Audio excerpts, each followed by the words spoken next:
RTV app వార్తల్ని క్షణాల్లో చదివే అవకాశం ఉంటుంది. ఒక న్యూస్ పేపర్, ఒక టెలివిజన్ ఛానల్ మీ చేతుల్లో ఎప్పుడూ ఉంటాయి. సోషల్ మీడియా వేదికగా అనుచిత వ్యాఖ్యలు చేయడంతో పాటు వ్యక్తిగత దూషణలు పాల్పడుతున్నట్టు ప్రతిపక్ష హోదా కోల్పోయిన వైసీపీ నేతల పందా నేటికి కూడా కొనసాగుతుంది.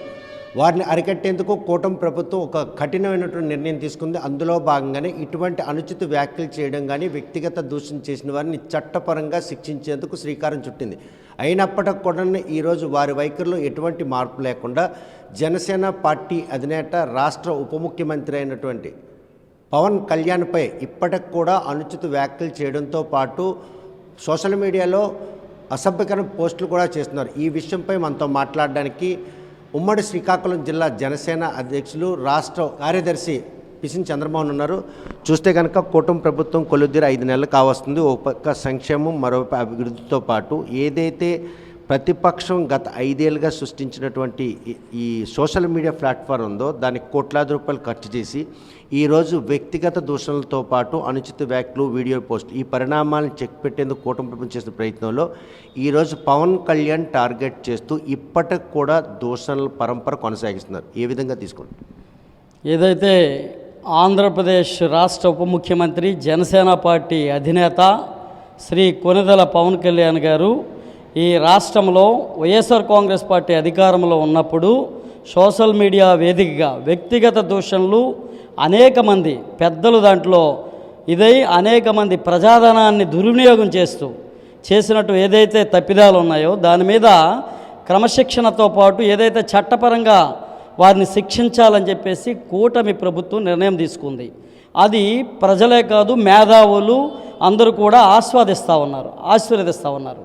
దీంట్లో భాగంగా ఇంకా వారికి ఏంటంటే సిగ్గు ఎగ్గు లేకుండా ఇంకా ఇట్లాంటి ఏవైతే నీతి, నిజాయితీ, నిబద్ధత, చిత్తశుద్ధి కలిగినటువంటి ఆంధ్రప్రదేశ్లోనే కాదు దేశ రాజకీయాల్లోనే నీతి, నిజాయితీ, చిత్తశుద్ధి కలిగినటువంటి ఏకైక నాయకుడు శ్రీ కొనిదెల పవన్ కళ్యాణ్ గారు. అటువంటి నేతను నీకు దమ్ము, ధైర్యం ఎవరికైనా జగన్మోహన్ రెడ్డితో పాటు వైఎస్ఆర్ కాంగ్రెస్ పార్టీలో ఏ ఒక్క వ్యక్తికైనా మంత్రికి, ఆ రోజు మాజీ మంత్రులకు కానీ మాజీ ఎమ్మెల్యేలు కానీ ప్రస్తుత ఎమ్మెల్యేలు కానీ ఎమ్మెల్సీలకు కానీ దమ్ము, ధైర్యం ఉంటే విధానాల మీద మాట్లాడండి. అంతేగాని నీచంగా మీకు ప్రతి ఇంట్లో కూడా తల్లి, చెల్లి, అక్క, కుటుంబం, అమ్మ, తల్లి అందరూ ఉంటారు. ప్రతి ఒక్కరు కూడా ఆలోచన చేసి ఏదైతే ఈ యొక్క సోషల్ మీడియాలో వ్యక్తిగతంగా దూషించినటువంటి దూషణలు ఏవైతే ఉన్నాయో దీనికి స్వస్తి పలకాలి. ఇలాంటి పరిణామాలు మంచివి కాదు. ఆంధ్రప్రదేశ్ రాష్ట్రానికి కానీ ప్రజల భవిష్యత్తుకి కానీ మంచిది కాదని ఒక మంచి నిర్ణయం తీసుకొని ఈరోజు ఉప ముఖ్యమంత్రి గారు దాని మీద కొరడా దొరుకుతూ ఉన్నారు. అటువంటి పరిస్థితుల్లో ఇంకా ఈ జిల్లాకు సంబంధించినటువంటి ఏదైతే ఎమ్మెల్సీగా ఉన్నటువంటి దువ్వాడ శ్రీనివాస్ గతంలో అనేక దుర్భాషలు ఆడినారు. వారి మా అధ్యక్షుల తాలూకా కుటుంబ సభ్యులను కానీ, వారి తాలూకా సతీమణిని కానీ, వారి తాలూకా తల్లిని కానీ అన్నటువంటి ఏవైతే అన్నాడో దాన్ని వెనక తీసుకొని బేషరతుగా క్షమాపణ చెప్పి ఏదైతే సోషల్ మీడియాకి ఏదైతే చట్ట ప్రకారం శిక్షకు అర్హుడో ఆ శిక్ష అనుభవించాలని చెప్పేసి హెచ్చరిస్తూ ఉన్నాం. నీ స్థాయి ఏంటనేది నువ్వు మర్చిపోకు. ఎందుకంటే గతంలో కూడాను తనపై పవన్ కళ్యాణ్ చేసిన వ్యాఖ్యలు అనుచితంగా ఉన్నాయి. ఆయన చేయబట్టే నేను చేశాను కాబట్టి ముందుగా ఆయన మీద అంటే పవన్ కళ్యాణ్ మీద కేసు నమోదు చేసిన తర్వాత తన్ను కూడా అరెస్ట్ చేయాలని బాహాటంగా సవాల్ ఇస్తారు. ఇది సిగ్గులేని మాట్లాడకుండా ఏంటి అంటే నక్కకి నాగలోకానికి ఒకటేనా అని చెప్పేసి ఆలోచన చేయాలా. నీదెంత, నువ్వెంత, నీ బ్రతుకెంత అసలు అర్థమైందా? నువ్వు ఏ స్థాయిలో 2009లో ఏదైతే ప్రజారాజ్యం ఆవిర్భావానికి నేను కూడా ప్రజారాజ్యంలో ఉన్నాను అధికార ప్రతినిధిగా. ఒక్కసారి వెనక్కి వెళ్ళి చూసుకో.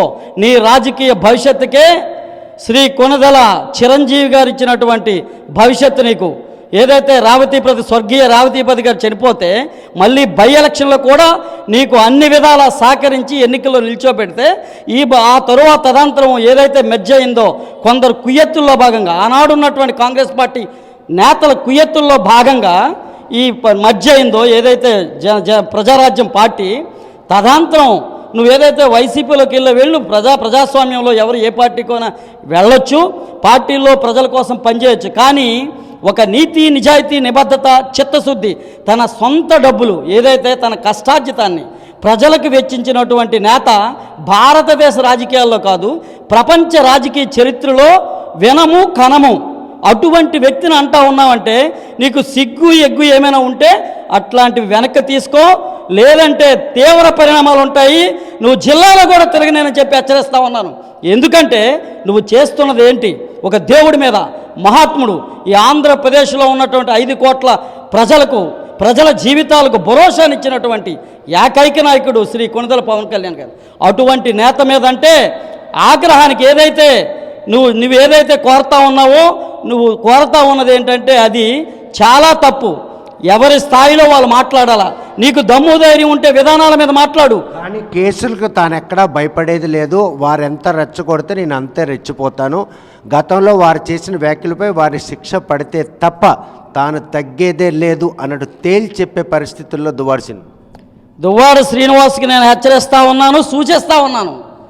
ఆయన అన్నదేంటి, నువ్వన్నదేంటి? ఆయన వర్డ్స్ తీసుకో. ఆయన ఒక మహాత్ముడు.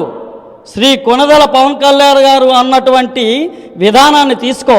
ఒక విధానపరంగా ఏదైతే సబ్జెక్టు పరంగా ఆంధ్రప్రదేశ్లో ప్రజల తాలూకా ప్రజాధనాన్ని మీ ముఖ్యమంత్రి, నీ మంత్రి, నీ మంత్రులు, మంత్రివర్గంలో తీసుకున్న విధానాలు మంచివి కాదని చెప్పేసి ఆయన హెచ్చరిస్తూ ఉన్నటువంటి పరిస్థితుల్లో ఏదైతే నీలాంటి దుర్భాషలాడలేదే, తల్లులను చెల్లెలను నీచంగా తిట్టినటువంటి ఆయన రికార్డులు ఏదైతే హెచ్చరించినటువంటిది ప్రజాధనాన్ని దుర్వినియోగం చేస్తూ ఉన్నారు. జాగ్రత్తగా వెళ్ళండి. మీరు ప్రజలకు జవాబుదారితనంతో ఉన్నటువంటి ప్రభుత్వం ఇది. నీ డబ్బులు కాదు, నా డబ్బులుగా ప్రజాధనాన్ని, ట్యాక్స్ పేయర్స్ ప్రజలు, దాని ప్రకారం ప్రజలకి జవాబుదారంగా ఉండాలని చెప్పేసి హెచ్చరించినటువంటి మా నేతని నువ్వు ఈ విధంగా నువ్వెవడో చెప్పడానికి? నువ్వెవడో చెప్పు. 2024 సార్వత్రిక ఎన్నికల ముందు జనసేన, బీజేపీ, టీడీపీ విడివిడిగా బీజేపీ అంటే వైసీపీపై అనుచిత వ్యాఖ్యలు చేసుకోవడం అదొక ప్లాట్ఫారం జరిగింది. కాకపోతే ప్రస్తుతం మాత్రం 3 కూటమి కావడంతో కేవలం వైసీపీని టార్గెట్ చేస్తూనే ఈ సోషల్ మీడియా యాక్టివిటీస్లో వాళ్ళు అప్పట్లో చేసినటువంటి పరిణామాలు తీసుకుంటున్నారు. మరి అప్పట్లో వీరు చేసినట్టు వ్యాఖ్యలు కూడాను ఏదైతే ఇప్పుడు ఇంప్లిమెంట్ చేయాలనుకుంటున్నా ఇంప్లిమెంట్లో వాళ్ళని కూడా పరిణామాలు తీసుకోవాలని అనుకుంటున్నారు. ఏదైతే స్పష్టంగా, ఎందుకంటే చిత్తశుద్ధి కలిగినటువంటి నాయకుడు మా నాయకుడు. ఆంధ్రప్రదేశ్లో ఉప ముఖ్యమంత్రిగా బాధ్యతలు తీసుకున్నాక ప్రతి క్షణం, అనుక్షణం నిర్విరామంగా ప్రజల అభ్యుదయం కోసం, ప్రజల జీవన విధానంలో మార్పుల కోసం, నూతన మార్పుల కోసం శ్రమిస్తున్నటువంటి మహానాయకుడు. అటువంటి నాయకుడు ఏదైతే మా పార్టీలోనైనా అటువంటి వర్డ్స్ ఎవరైనా వాడితే ఆయన కూడా హెచ్చరించారు. మీరు చూసే ఉంటారు. మొన్ననే సోషల్ మీడియా వేదికగా ఇక మీదటి కానీ అప్పుడు కూడా హెచ్చరించారు. మీరు రికార్డులు తీసుకోండి, దానికి సిద్ధం మేము. ఎందుకు పవన్ కళ్యాణ్పై దువ్వాడ శ్రీనివాస్ అంత అక్కసు?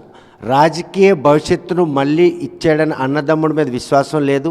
ఈరోజు కేవలం మాజీ ముఖ్యమంత్రి జగన్మోహన్ రెడ్డిపై ఉన్నటువంటి అమితమైన ప్రేమే ఈరోజు పవన్ కళ్యాణ్ టార్గెట్ చేస్తూ దువ్వాడ మళ్ళీ ఇలా రెచ్చిపోతుంది అనుకోవచ్చా?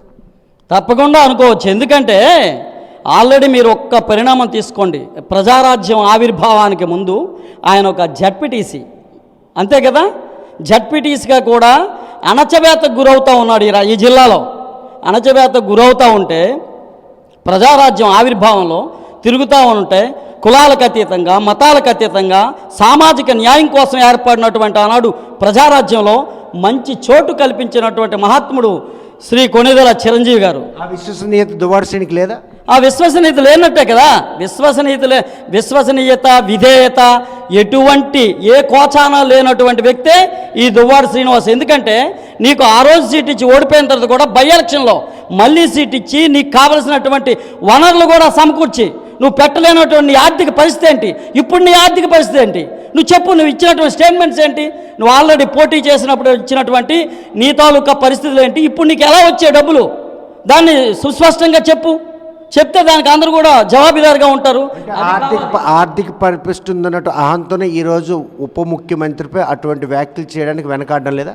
తప్పకుండా. ఎందుకంటే ఈ రాష్ట్రంలో 2019లో ఏర్పాటైనటువంటి గవర్నమెంట్ ఏదైతే వైఎస్ఆర్సీపీ గవర్నమెంట్లో ఎవరికి ఏ విధంగా పంచాలి ప్రజాధనాన్ని, ఇందులో ఉన్నటువంటి ఎమ్మెల్యేలు, మంత్రులు, ఎమ్మెల్సీలకి ఏ విధంగా పంచిపెట్టాలో ప్రజాధనాన్ని అని చెప్పేసి పంచిపెట్టినటువంటి నాయకుడు జగన్ రెడ్డి.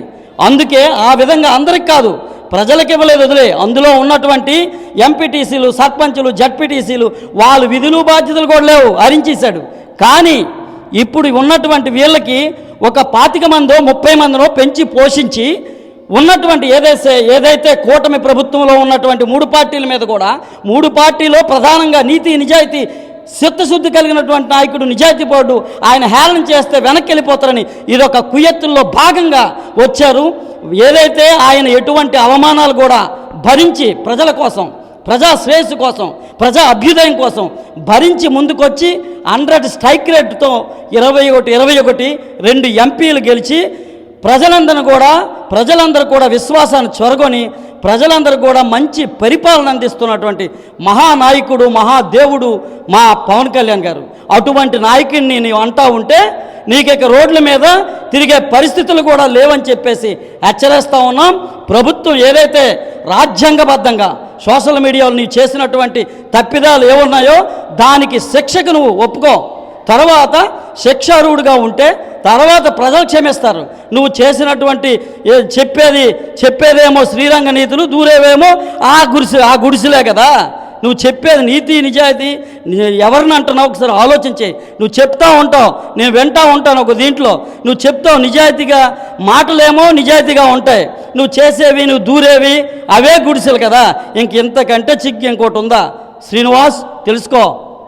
చూస్తే కనుక కూటమి ప్రభుత్వం మాత్రం సోషల్ మీడియా వేదికగా అనుచిత వ్యాఖ్యలు చేయడంతో పాటు వ్యక్తిగత దూషణలు పెట్టే వారిపై కఠినంగా శిక్షించుకు చేసినటువంటి ప్రక్రియలో ఈ జిల్లాకు చెందినట్టు వైసీపీ ఎమ్మెల్సీ దువ్వాడ శ్రీనివాస్ రాష్ట్ర ఉప ముఖ్యమంత్రి పవన్ కళ్యాణ్ని టార్గెట్గా చేసుకుంటూ చేస్తున్న వ్యాఖ్యల్లో మాత్రం ఆయన ఇప్పటికి కూడాను గతంలో పవన్ కళ్యాణ్ తనపై చేసిన వ్యాఖ్యలపై ఆయన్ని శిక్షించిన తర్వాతే తను శిక్షించాలి, తనపై కూడా కేసులు పెట్టమని కూడా సవాల్ ఇస్తున్నారు. కాకపోతే ఈ విషయంలో కూటమి ప్రభుత్వం కొలువు తీరకముందు 2019-24 మధ్యన వైసీపీ అధికారులు ఉన్నప్పుడు టీడీపీ, జనసేన, బీజేపీ విడివిడిగా తమ క్యాంపెయిన్ చేస్తుండే.